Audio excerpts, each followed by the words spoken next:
Welcome back to another episode of The Road Chose Me. On this one, I'm headed out on adventure. I am deep in the wilderness in British Columbia. After some misadventures, driving down some logging roads, now I've been hiking for about 2 hours down into this canyon, which is absolutely stunning. And you might wonder, why would I do such a thing? Well, you know me, I'm just a little bit crazy. Right behind me, oh yeah, that's a hot spring. Chances are no one's going to come and disturb my soak today. So if you want to see how I got here, stick around. It's all coming up on this episode. I've known about this hot spring for a very long time. In fact, I went searching for it almost 12 years ago when I owned my very first Jeep. Since then, I've been back just a few weeks ago and I got close, but I've still never actually been to this hot spring. So I'm excited as I set off into the mountains, hoping this time for a win. Well, there's a new one. Driving along the highway, I just hit a deer. I was going fast, I think maybe like 90 k's an hour, maybe 50 miles an hour. I only just saw it before I hit it hard, and I went back and checked. It's very much dead. So, oh yeah, checking out the damage here, you can see it's pretty severely bent backwards. The front license plate that I had made up, here's some of his fur. I think there's a little bit of poop in a few different places. Wow, so I would say that AEV front bumper, not that it hasn't already, but I would say it just paid for itself right there. That would have definitely, I'd say, cracked the radiator. Like, I hit that deer really hard. So yeah, good thing the airbags didn't go off. Doesn't seem to have, oh yeah, maybe here's a little dint. It's dinted this one can just a little bit. These are the airbag cans. Yeah, good thing the airbags didn't go off. Good thing that it didn't bounce up into the windshield. So yeah, I guess adventures continue. That is a new one for me. I've never hit a deer before. A couple of hours later, I turn off onto a logging road, and it's not long before I spot a black bear right on the road. He's pretty inquisitive and watches me for a while before he eventually darts off. I'm sure it won't be the only one I'll see this weekend. There's a lot of them around, given there aren't so many people out on adventures this spring.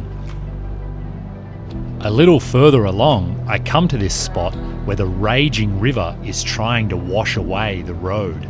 The spring flood has been really high this year, and it's causing severe erosion in this spot.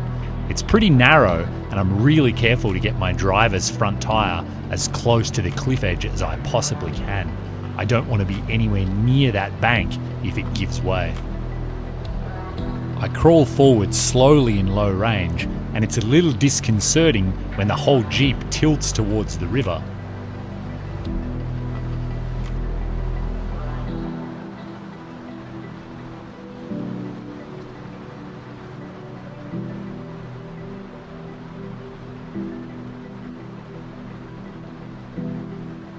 Just a little further, the road doesn't have nearly as many rocks, and it's eroded and collapsing even worse.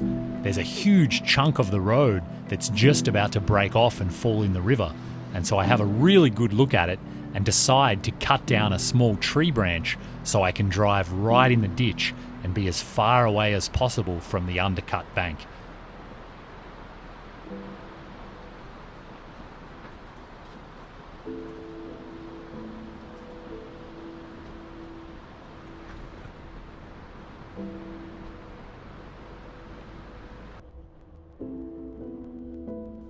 I continue further and further along the logging road, eventually climbing high into the mountains with switchback after switchback. The road is obviously hardly used at all and very overgrown. It's pretty obvious I'm the only person out here.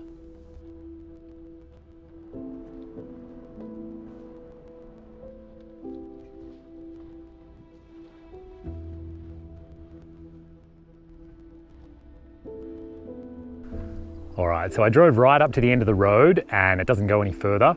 According to my research though, this hairpin is as close as I can get to the hot spring by Jeep. And I'm actually pretty close to it, I'm less than 1 kilometre. The trick is though, I have to drop a lot of elevation to get down to it. It's down in a creek bed. So this is the third time I've tried to get to this hot spring, and I do have the GPS coordinates now, so I'm going to be following those on my phone, which I do feel like is cheating, but at the same time, you know, this is the third time I've tried and I haven't been successful. So at this point, I'm pretty excited to get there. I think today we're going to have a win, but you never know. So I've put on all my hiking gear. I've got poles, I've got long pants and boots. You're going to see why in just a minute. So we'll leave the Jeep here, and from now we set out on foot. And I saw a bunch of flagging tape down here, and I always get lulled into thinking that flagging tape means someone's made a path or is showing the way. The problem is I'm on a logging road and there's a lot of logging around here, so there's flagging tape basically everywhere, marking out all the different cut blocks and all the different regions and the road and all of that stuff. So while I always end up following flagging tape, usually it's not the right thing to do. So today I'm going to keep a really close eye on the contour lines on my map on my phone, and I'm going to try my best to stay high so I'm not down in a gully full of vegetation, but also kind of drop right onto the hot spring from above. I don't even know if that's possible or if I'm going to get cliffed out. So who knows what we're going to find. This is going to be interesting, and I'm going to talk loudly and make a lot of noise because I am most definitely in bear country. So I really want to keep a sharp eye out to see if any of those critters are around. And here's my flagging tape. So it's just on a little tree here. And I kind of was hoping that there would be something obvious setting off, but I'm going to say there is nothing obvious. So time to start bushwhacking, my favorite activity. So I've been hiking about half an hour, and behind me here you can see what I've been hiking down. You can see it's really steep. That's the challenge of the day. Over on this side of me there's a really big gully, big enough actually to have water running in it, so I'm trying to stay out of that. And then there's another one over here on the other side of me, and it looks really rocky and steeper. So for now I'm just trying to stay here on the high ground. I'm going to keep contouring down, and I think if I don't make it today, it'll be because I'm going to get cliffed out when I get down really close to the creek. I can already hear the creek. GPS says it's about 500 meters away, and a good deal of elevation lower than me, maybe 300 or 400 meters. So I still have to go all the way down to the very bottom down there. And you can see on the opposite side of the canyon the kind of terrain I'm dealing with. Oh, all right, the search continues. I've wound up in this dry creek bed, you can see. And at times it's been really steep, slippery, shaly rock. Right now it's not so bad and there aren't so many fallen trees.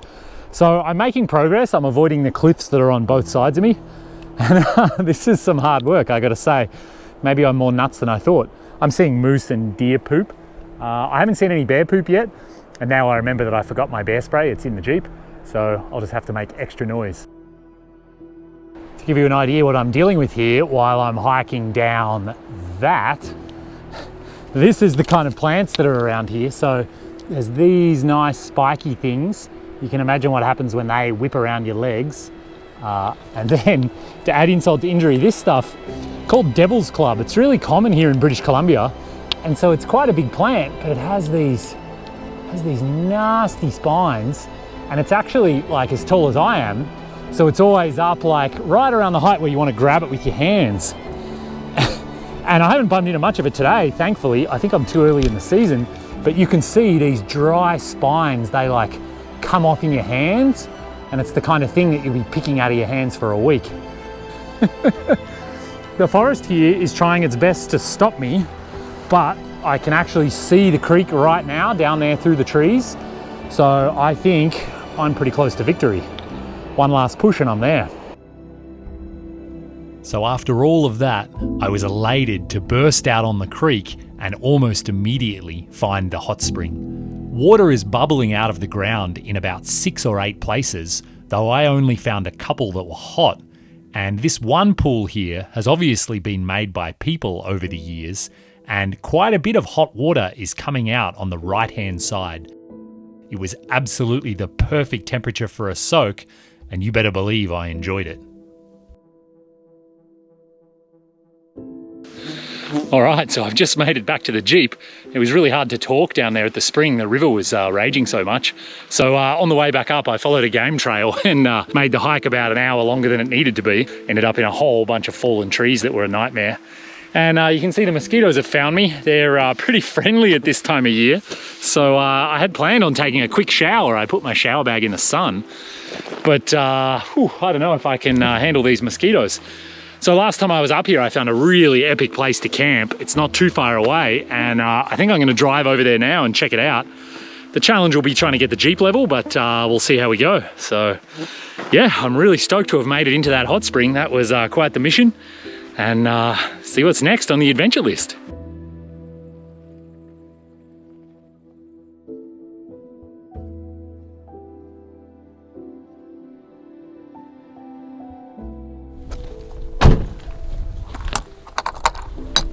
So guys, I'm going to call this home for the night. I like the view, there's a bit of a breeze, so hopefully it'll keep the mosquitoes down. And I hope you've enjoyed this episode of The Road Chose Me, watching me get out on adventure. When I built this Jeep, it was purpose made for Africa, but I'm really starting to come around to the idea of how well it's going to work to get me out in the backcountry here in British Columbia, now that plans have changed so much. So, let me just make my house here. And that's it, camp is set up. So if you enjoyed this episode, please hit that thumbs up button and give my channel a subscribe. Make sure you don't miss out on future videos. And as always, let me know in the comments, what do you want to hear about? What can I teach you guys about international overlanding from everything I've learned driving the Pan American and all the way around Africa? Let me know what you want to know down in the comments. And as always, see you next time on The Road Chose Me.